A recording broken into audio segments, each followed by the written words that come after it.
Guess what day is coming up? I know I'm a little early. Join us for a talk all about the history of love and some rabbit hole stories, and I'm going to show you some of the things that I have in the way of hearts that symbolize love. And I'm all blinged out for spreading the love. Valentine's Day is Sunday, but you're going to get a little preview of it. So it's going to be a fun, chatty type of a video. The history of love and Valentine's Day goes back, believe it or not, way back to the Roman times, and then proceeds into the Middle Ages of Chaucer, and then eventually we reach Hallmark in the 1800s. And I'll tell you how that progression goes, all in the expression of love. So join us if you think that you'd like to learn more about Valentine's Day and help spread the love. I also want to share some of the things that I've found around the house, and I've assembled a little collection of hearts. Hearts that have been made into all kinds of things, and you don't realize how many hearts you have around your house.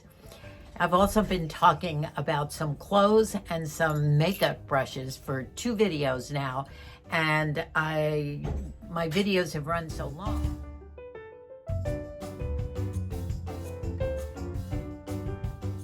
As far back as 495, during the Roman times, they had a festival, and I think it was called Lubicania or something like that. And it was to signify the coming of spring and the birds mating.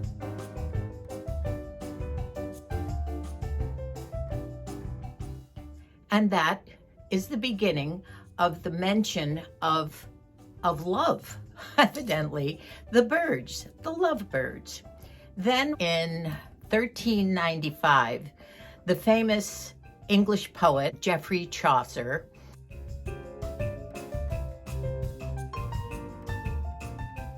wrote many poems. His most famous, of course, was the Canterbury Tales, but he did write another poem called Parliament of Fowls. Of course, he wrote in Olde English, which was a form at that time of Latin. And by the way, being an English major in college, I had a course one year in Chaucer and all his poems. And the professor had us read in Olde English from the book.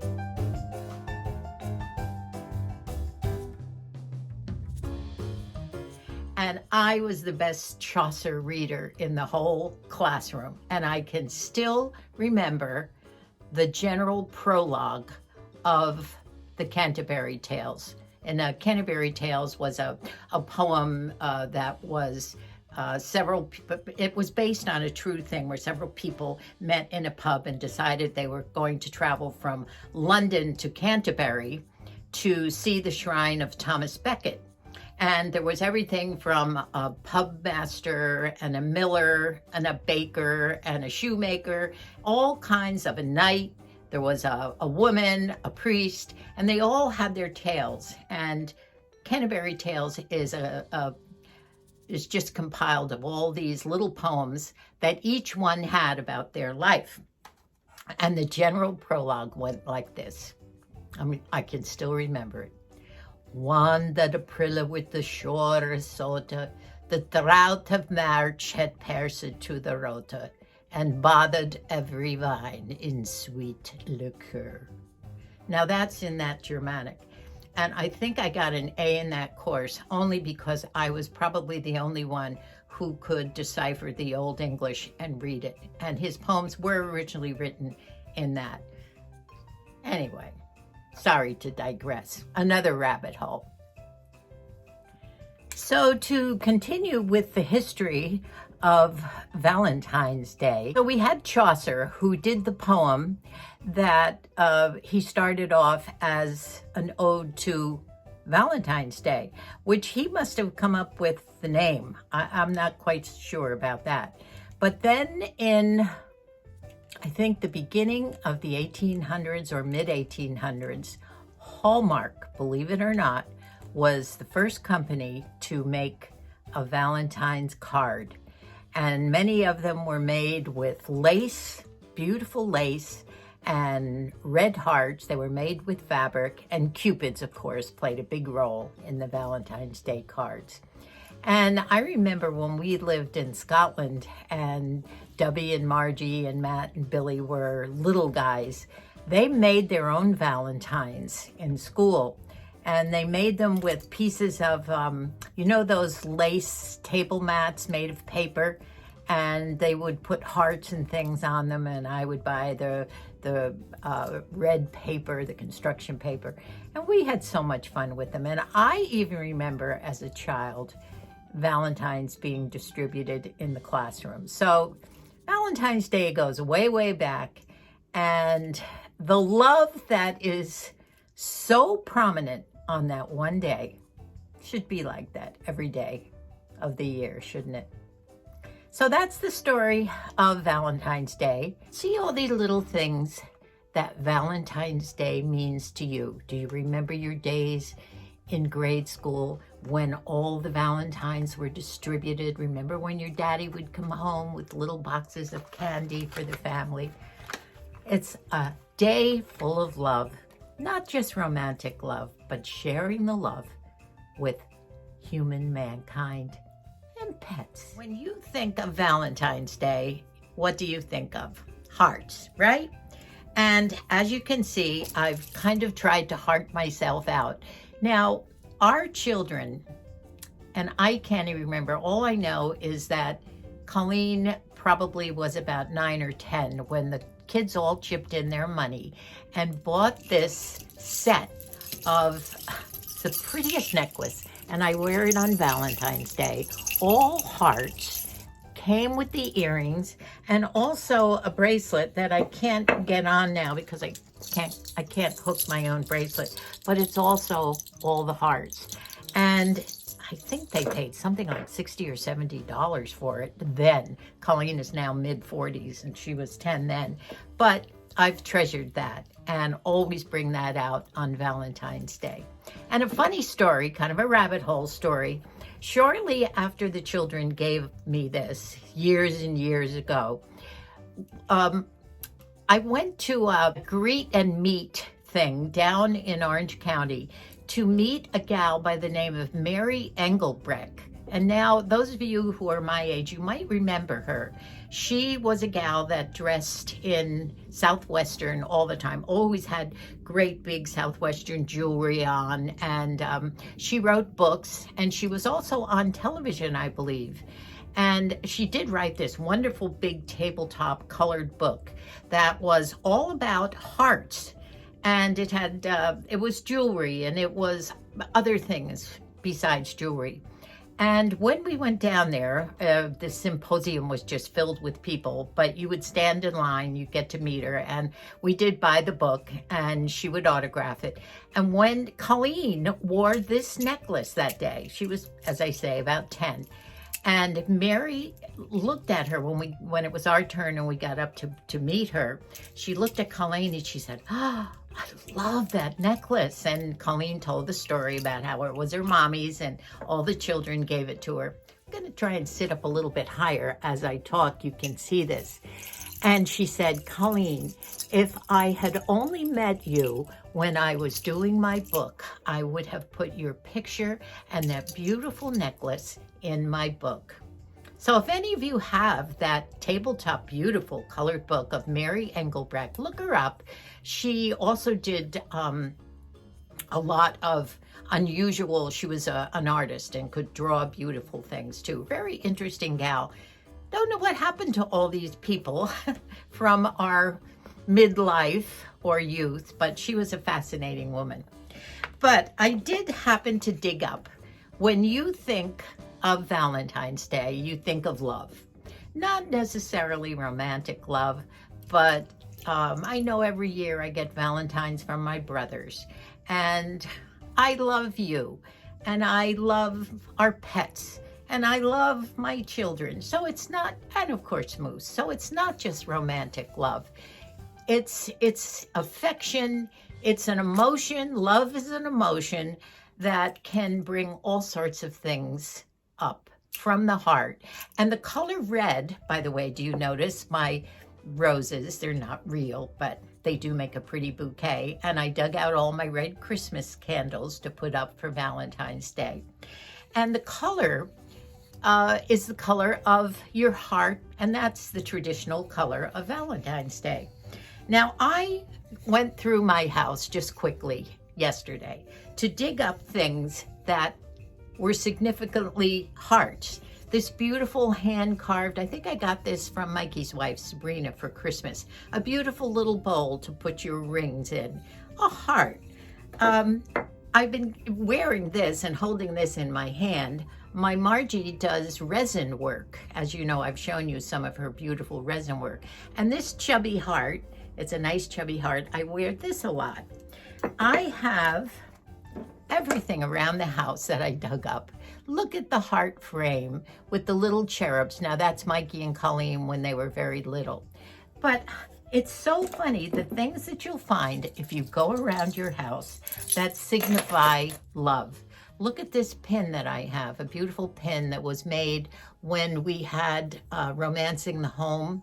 And I had people do consignment things. And this gal used to make beautiful jewelry with buttons, and a lot of her themes were heart. I had earrings and pins and so many cute little things.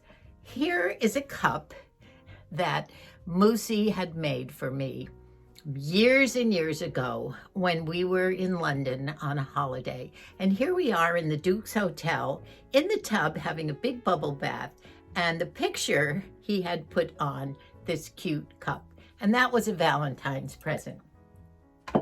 Now, as you can see, I'm drinking from another cup today, which kind of matches my sweater. We all love hearts. Hearts are love, right?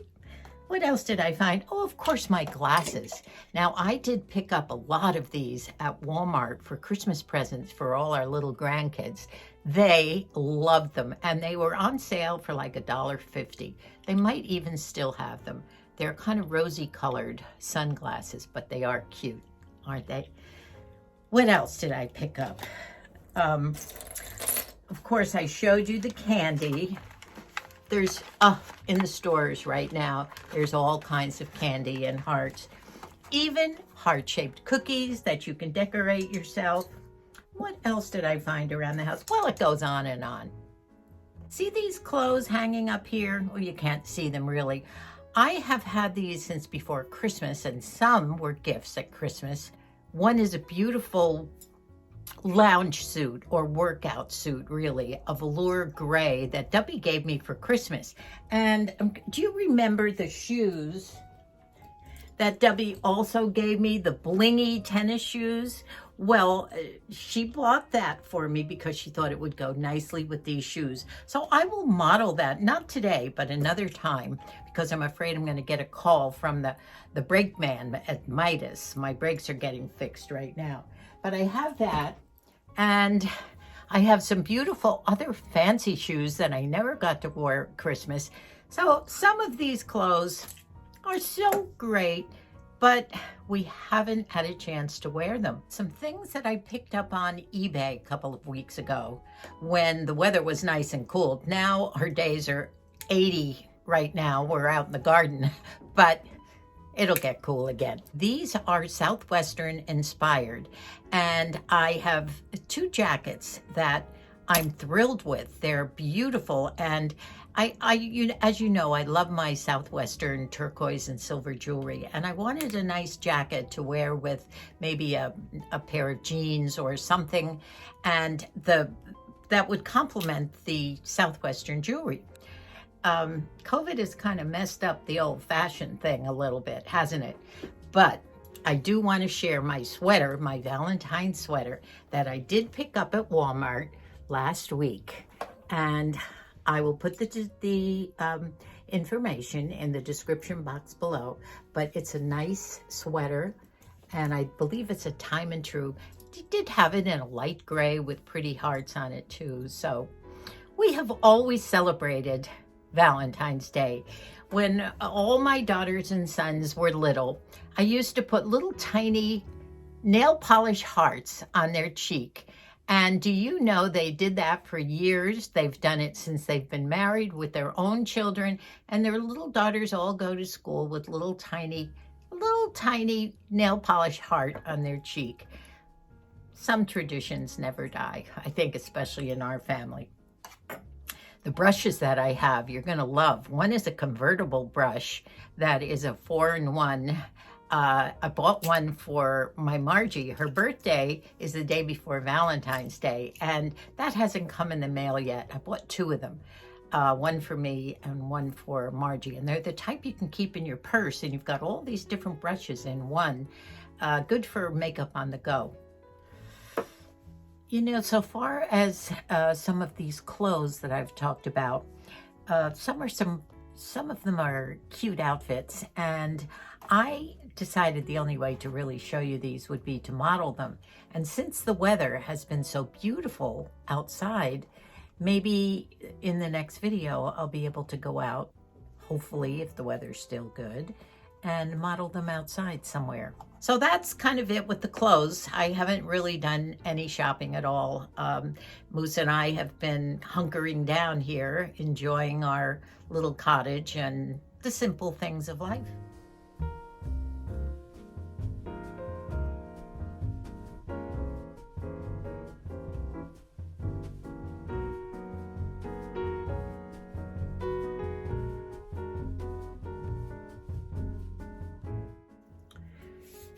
So you still have time to hop on over to Walmart's and get one of these cute Valentine sweaters. Actually, they have a couple of other sweaters, one with a great big heart on the front too, kind of a pink color. And of course, this one they have in a gray color as well. So remember, it's time and true, and $15.98, time and true, and quite nice for this kind of weather too. I'll stand back and just show it to you.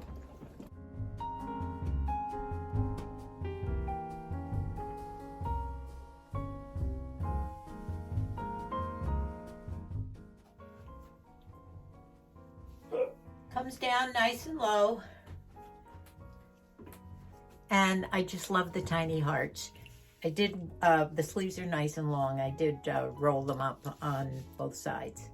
By the way, my red nails and ring and jewelry. This little one, I have to tell you, Moosey gave me 2 years ago with the little rubies in it. Isn't it pretty? You know, I honestly don't know where the time goes when I'm speaking to you. I start talking about something, and before you know it, the video is almost too long to go back and do the things I wanted to do. Can't see with these. So I think we're going to save the brushes. I kind of want to wait until the second brush arrives anyway, the second one, to decide whether it's going to be Margie's for her birthday or what, that convertible one. But I want to also show you the clothes, and I just can't fit them into this video. I've talked too long about love and Valentine's Day and whatever, Chaucer and my rabbit holes. So we'll save those for another time. So meanwhile, there we go. I want to wish you all a day of love and affection and kindness. I love you all, and we can use that word. Love is an emotion, and it doesn't have to be a romantic emotion. It's affection, and let's spread the love. Thank you so much for watching this. I'll look forward to seeing you in the next video. And perhaps those of you who haven't subscribed yet, you could think about doing that. Have a happy Valentine's Day. And I hope that you love yourself as well. And that's the main thing. Goodbye for now. God bless us all.